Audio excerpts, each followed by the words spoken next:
क्या आपने कभी ऐसी सच्चाई देखी है जिसे पूरी दुनिया झुठलाना चाहती हो? क्या आपने कभी उस दर्द को महसूस किया है जब इंसान को उसकी सोच की वजह से गुनहगार बना दिया जाता है? आज की कहानी एक ऐसे महान वैज्ञानिक की है जिसने सितारों में छुपा सच देखा, लेकिन जमीन पर बैठे लोगों ने उसे झूठा कह दिया। यह कहानी है गैलीलियो गैलीली की। एक आदमी जो विज्ञान के उजाले की तरफ बढ़ा, लेकिन जिस पर धर्म के अंधेरे ने हमला कर दिया। आज हम जानेंगे जब गैलीलियो को जबरदस्ती झुकाया गया, लेकिन उसकी आंखें कुछ और देख रही थीं।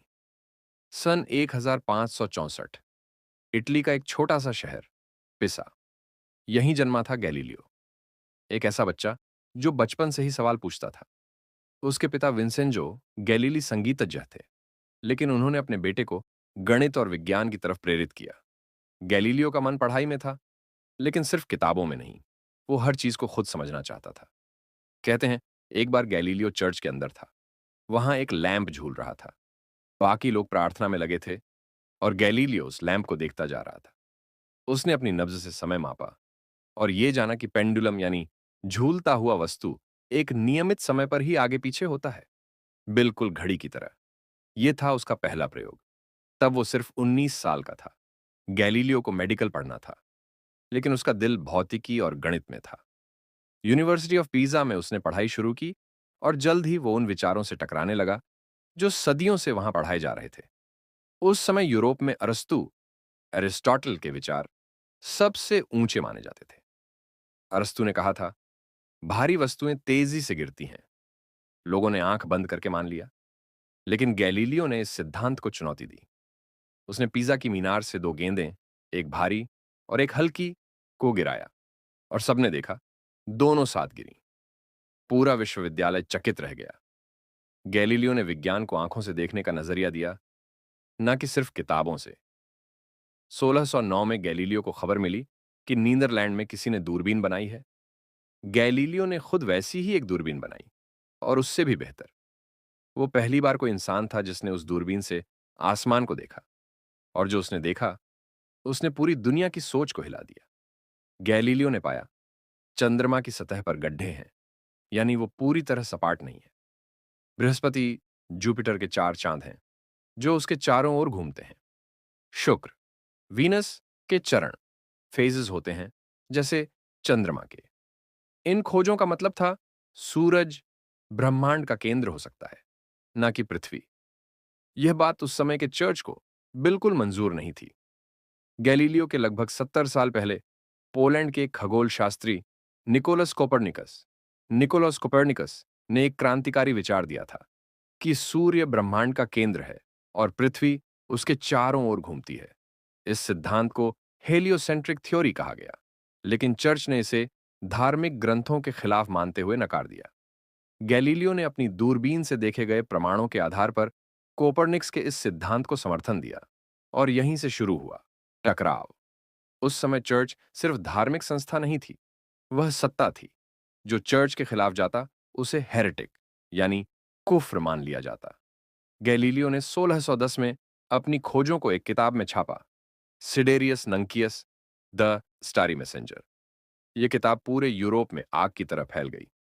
कुछ लोग उसे आधुनिक विज्ञान का पिता कहने लगे, और कुछ ने उसे ईश्वर का विरोधी। चर्च के पादरी कहने लगे, अगर पृथ्वी घूम रही है, तो हमें इसका कोई अनुभव क्यों नहीं होता? अगर सूरज स्थिर है, तो बाइबल में क्यों लिखा है कि ईश्वर ने सूरज को रोका? गैलीलियो ने तर्क दिया, ईश्वर ने हमें सोचने की क्षमता दी है, तो क्यों ना हम उसका उपयोग करें? लेकिन चर्च को यह उत्तर नहीं, अपराध लगा। गैलीलियो को उम्मीद थी कि नए पोप अर्बन विथ खुले विचारों वाले हैं। उन्होंने पोप से मिलकर विनती की कि कोपरनिक्स के सिद्धांत को सही माना जाए। पोप ने कहा, ठीक है, तुम इस पर लिख सकते हो, लेकिन निष्पक्ष तरीके से। गैलीलियो ने एक किताब लिखी, dialogue concerning the two chief world systems. इसमें 3 पात्र थे। एक जो पुराने विचारों का समर्थन करता है, दूसरा नया वैज्ञानिक दृष्टिकोण रखता है, और तीसरा दोनों के बीच संवाद करता है। लेकिन किताब पढ़ने के बाद चर्च को लगा कि गैलीलियो ने पुराने विचारों का मजाक उड़ाया है, और पोप अर्बन वेहन का भी। अब मामला गंभीर हो गया। 1633 में गैलीलियो को रोम बुलाया गया। वहां इंक्विजिशन कोर्ट यानी धार्मिक न्यायालय के सामने उसे पेश किया गया। वह 70 साल का था, बीमार था, थक गया था। लेकिन अदालत ने कहा, या तो अपने सिद्धांत को झूठा मान लो या फिर जेल और यातना के लिए तैयार रहो। गैलीलियो ने 7 दिनों तक कोशिश की, अपने तर्क समझाने की, लेकिन कुछ नहीं बदला। आखिरकार उसने कहा, मैं स्वीकार करता हूं कि पृथ्वी स्थिर है और सूर्य इसके चारों ओर घूमता है। इतिहास कहता है। जैसे ही उसने यह कहा, उसने धीरे से फर्श की तरफ देखा और बुदबुदाया, और फिर भी ये घूमती है। इस वाक्य ने इतिहास बदल दिया, क्योंकि भले ही उसने अपने शब्दों से पीछे हटे हों, उसकी आंखें सच्चाई पर टिकी रहीं। चर्च ने उसे घर में नजरबंद कर दिया और वो अपनी अंतिम सांसें उसी बंधन में पूरी करता रहा। लेकिन उसकी खोजें बंद नहीं हुईं। गैलीलियो के मरने के 100 साल बाद आइजक न्यूटन ने गुरुत्वाकर्षण के सिद्धांत दिए, उन्हीं रास्तों पर चलकर जो गैलीलियो ने बनाए थे। और फिर धीरे धीरे पूरी दुनिया ने माना कि गैलीलियो सही था। 1992 में, यानी 359 साल बाद, वेटिकन चर्च ने गैलीलियो को निर्दोष घोषित किया। गैलीलियो की मौत 1642 में हुई, उसी साल जब एक और महान वैज्ञानिक इस दुनिया में आया, आइजक न्यूटन। कहते हैं ना, विचार कभी मरते नहीं। एक शरीर खत्म होता है और दूसरा जन्म ले लेता है। गैलीलियो के विचारों ने विज्ञान की नींव रखी और न्यूटन ने उस पर महल खड़ा किया। लेकिन क्या गैलीलियो सिर्फ एक वैज्ञानिक था, या फिर एक दार्शनिक, एक योद्धा, एक संत जो सच्चाई के रास्ते पर अकेला चला गया?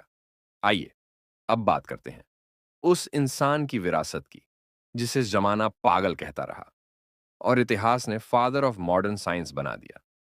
गैलीलियो की असली क्रांति, सोचने की आजादी। गैलीलियो ने हमें सिर्फ खगोल विज्ञान नहीं सिखाया, उसने हमें यह सिखाया कि जो दिख रहा है वो हमेशा सच नहीं होता, और जो सच है वो अक्सर दिखता नहीं। उस समय यूरोप में ऑथोरिटी ही सच मानी जाती थी, जो चर्च कहे वही अंतिम सत्य था। गैलीलियो ने पहली बार कहा, सत्य को तर्क से जांचो, आंखों से देखो, अनुभव से समझो। यह क्रांति सिर्फ वैज्ञानिक नहीं थी, यह एक बौद्धिक आजादी की क्रांति थी।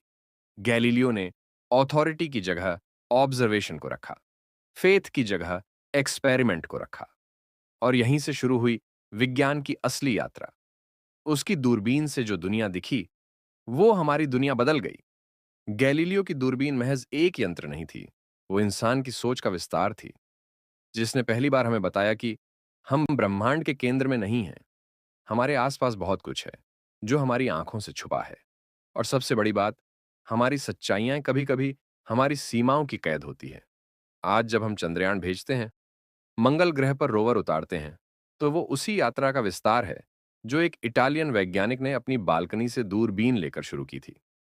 नजरबंदी का वो काल, लेकिन विचारों की उड़ान। 1633 से लेकर अपनी मृत्यु तक, यानी 9 साल, गैलीलियो घर में कैद रहा। उसे लिखने की अनुमति नहीं थी, न किसी से मिलने की आजादी, न सार्वजनिक रूप से कुछ कहने की। लेकिन उस समय भी उसने एक किताब लिखी, दो नए विज्ञान, जो भौतिकी के सिद्धांतों पर आधारित थी, गति, बल और संरचना। उसने अपने सबसे कठिन समय में भी सृजन किया। शरीर कैद था, लेकिन मन आजाद था। और फिर सदियों बाद दुनिया ने गलती मानी। 1992 पोप जॉन पॉल द्वितीय ने एक ऐतिहासिक बयान दिया।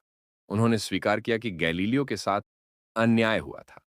उन्होंने कहा, हम मानते हैं कि गैलीलियो को सजा देना एक मानवीय भूल थी।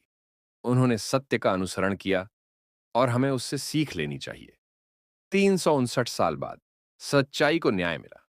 गैलीलियो से हम आज क्या सीख सकते हैं? इतिहास सिर्फ बीते वक्त की कहानी नहीं होता, वो आईना होता है जो हमें खुद की शक्ल दिखाता है। गैलीलियो हमें सिखाता है कि भीड़ हमेशा सही नहीं होती। जब पूरी दुनिया एक बात मान रही हो, तब भी सवाल पूछना जरूरी होता है।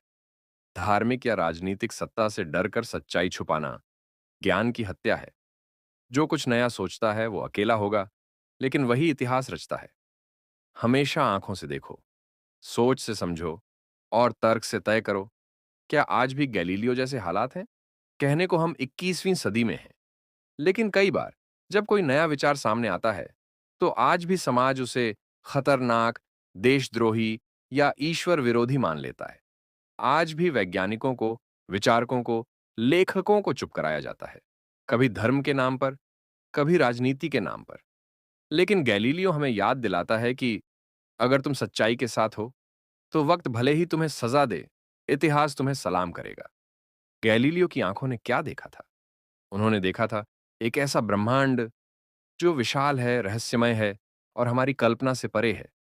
उन्होंने महसूस किया था कि इंसान बहुत छोटा है, लेकिन उसकी सोच असीम है।